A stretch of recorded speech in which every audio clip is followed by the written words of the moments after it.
For watching, don't forget to like, comment, share and subscribe only on Al Rahman Digital Channel. یہ بھی ہو گیا. کیا فرض نماز کی ادائیگی کے بعد دوسری نماز روزانہ کی روٹین میں نماز کروانا جائز ہے؟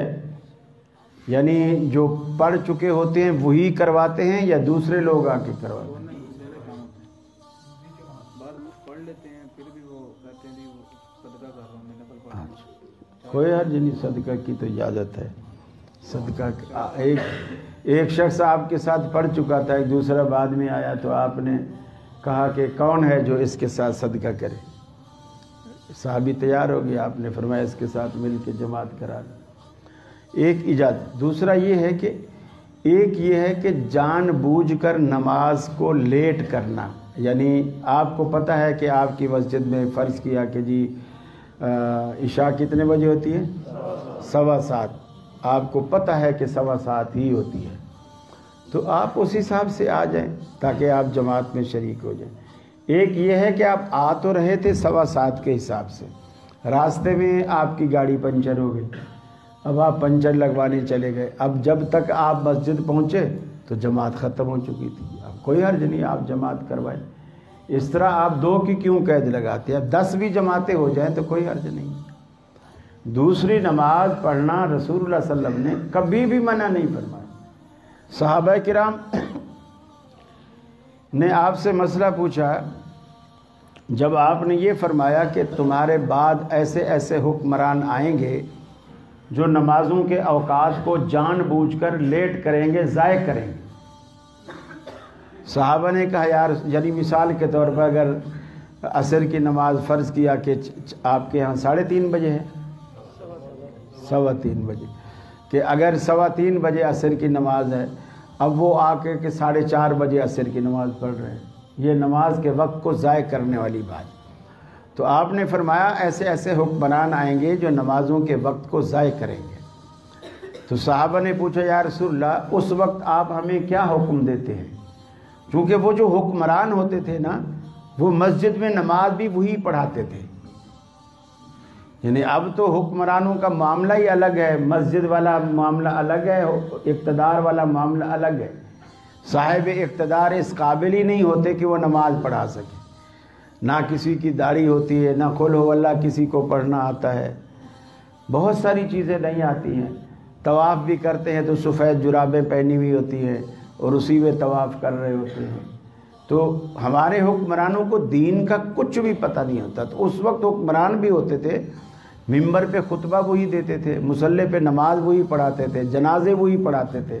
ایسے صحابہ نے پوچھا یا رسول اللہ جب وہ لوگ آ جائیں تو پھر ہم کیا کریں؟ اس وقت کے لیے آپ ہمیں کیا حکم دیتے ہیں؟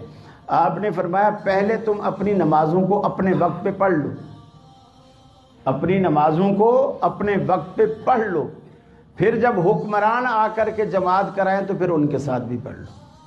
پہلی تمہاری فرض ہو جائے گی، دوسری نفل ہو جائے گی، پھر اس کے ساتھ بھی پڑھ لو.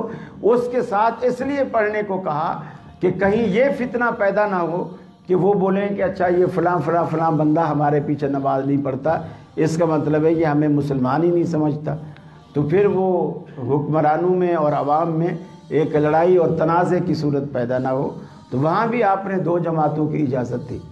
تو یہ شرعی طور پر کوئی قباحت نہیں ہے. کیا نماز میں سورہ فاتحہ ایک سے زیادہ بار پڑھنا درست ہے؟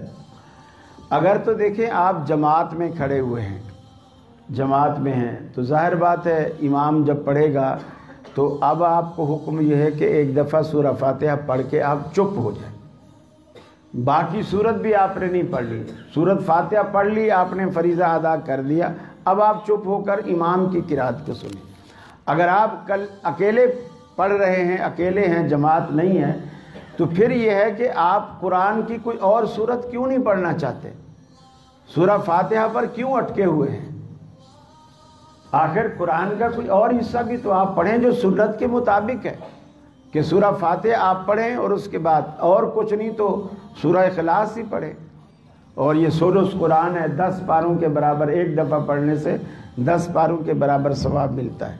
لیکن بہرحال اگر کسی نے 2 دفعہ سورہ فاتحہ پڑھ بھی لی ہے تو اس کی نماز میں کوئی خلل واقع نہیں ہوتا.